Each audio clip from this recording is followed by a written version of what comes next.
Hello again, welcome to another edition of CropLife Retail Week. Paul Schrimpf joined by Eric Sfiligoj again. Yes, the pre-Thanksgiving edition. It's like a record-breaking run of sitting in the same chairs. I mean, it's what happens when you've got no travel on the agenda in the month of November. That's right.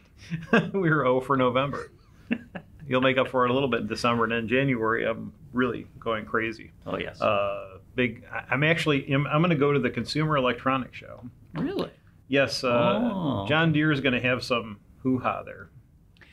Well, if John Deere, I know that they were doing their autonomous tractor, which I saw some images of from one of the European shows, and got to tell you, that looks like an interesting piece of equipment. And I know I've talked to other people, Willie Volt in particular, who's been to that show and says it is absolutely a blast to see everything that goes on. Yeah, so if you're there, Willie, I'll be there, sir. So maybe we can ride the giant drone together. Ah, yes. Fly over the city. Wouldn't that be great? So when is that? In Vegas, that is 6th and 7th of January, something like that. It's right the week before we had the vision. Okay. So I'm going to do that. And, yeah, I guess they have a number of things that they're really. It's great that they're doing something for the consumer.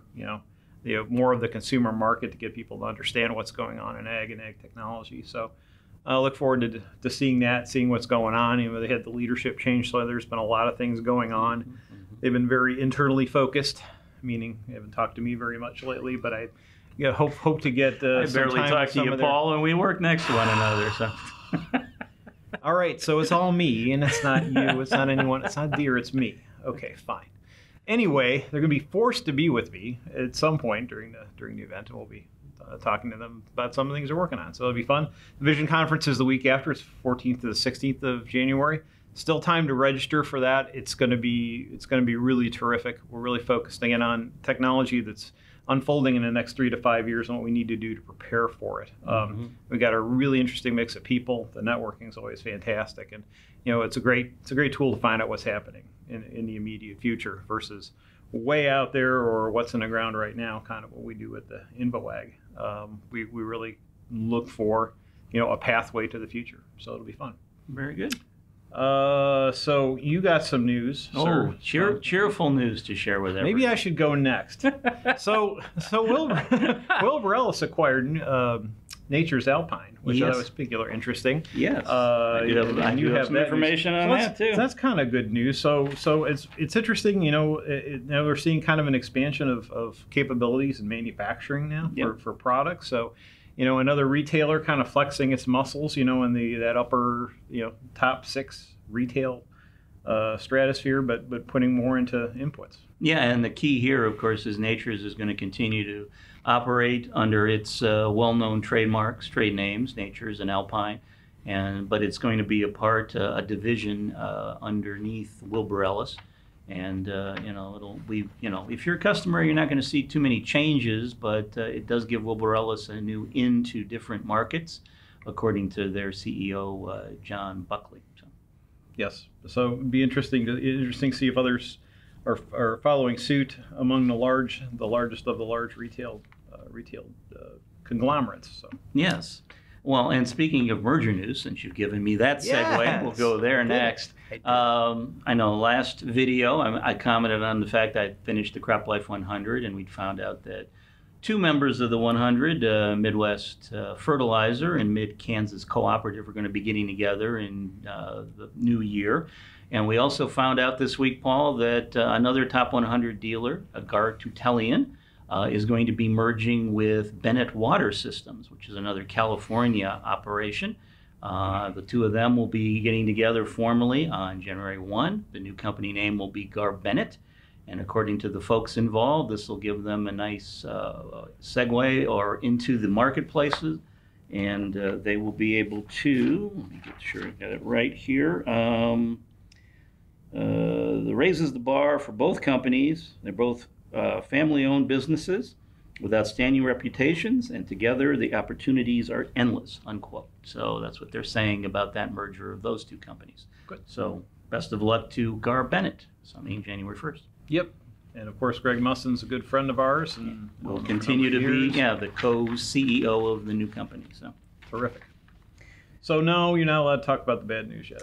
I'm not. Okay. No, not yet. Not yet. All right, fine. So Please. I'm trying to try. What happy news do you have? I'm gonna go like this at some point. As soon as you start the last segment, and we'll just voice over the ending, so we don't have to hear your horrible news. Okay. So anyway, Ohio, the governor had DeWine, yes, is my favorite, has passed regulation or gotten regulation through on fertilizer in Lake Erie, taking it upon himself, or the legislature's taken upon itself to put up stricter guidelines on. I guess the good news is it's both city in terms of water quality from the standpoint of what they're discharging into the lake and so forth. A lot of it's focused on, or most of it seems to be focused on that county, on Maumee and Toledo area. The farmers will get incentives for doing specific practices that reduce runoff.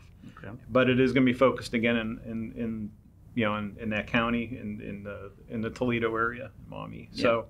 So we'll see we'll kind of see, I think, what happens there. There's so much political pressure, and so much goes haywire when we see the western basin of Lake Erie get those algae blooms. I think it was as much as the state has done, and they've tried to do a lot internally in agriculture. The ag groups tried to do a lot of positive things. I think sometimes the politics is just the push is too great to stay away from completely trying to regulate it. Yeah, well, we'll have to see how that pans out here. I know that I imagine that fertilizer usage in 19 was a little lower than maybe historic norms, particularly in Ohio with all the prevent plants. So we'll have to see going into the 2020 spring season exactly how this plays out. Absolutely. Okay, go ahead, sir. All right, well, I do have news. If any of you out there don't like bad news, you can stop listening now, but the folks at Iowa State have put out a report where they're talking about kind of the financial health of agriculture and growers across the country. And just to share some statistics from this report, according to them, in 2019, 44% of producers are struggling to cover their bills, and that's up 13% over the last 5 years. Right now, nationally, farm debt is projected to reach $416 billion in 2019, and that, adjusted for inflation, is the highest number since 1980, which was $431.6 billion, which happened just before the farm crisis that we had in the early 80s. Some other statistics, Paul. Farm bankruptcies rose 24% for 2019 to 580 filings. It's the highest number since 2011. And perhaps most significantly, this report says that of farmer income in 2019, 40% is coming from government aid and bailout money coming from the U.S. Tying to disasters and the U.S.-China trade war. Something I know not many farmers are proud of, if any. No. It's just an unfortunate sideline for the trade wars that we're dealing with right now. But boy, I really just need a nice old big fat 2020 to come along. And good weather, a good regular normal planting season will probably go a long way in helping to get some of these issues, these challenges to lessen at least. Absolutely. Well, I think it's it for this edition of CropLife Retail Week, eh? Yep. So I'm sure we'll have a big, fantastic celebratory Thanksgiving event. Maybe some turkeys. Maybe some turkeys. Maybe we'll just come on and say hey and have a great holiday. I don't know. We'll see. It's a big mystery. But anyway, thanks for joining us, and we'll see you next week. If you have questions or comments about today's episode of Retail Week, contact us by email or Twitter, or type your message in the comment section below. Your feedback is important to us. We'll try our best to address your thoughts in next week's episode. And be sure to subscribe to our YouTube channel.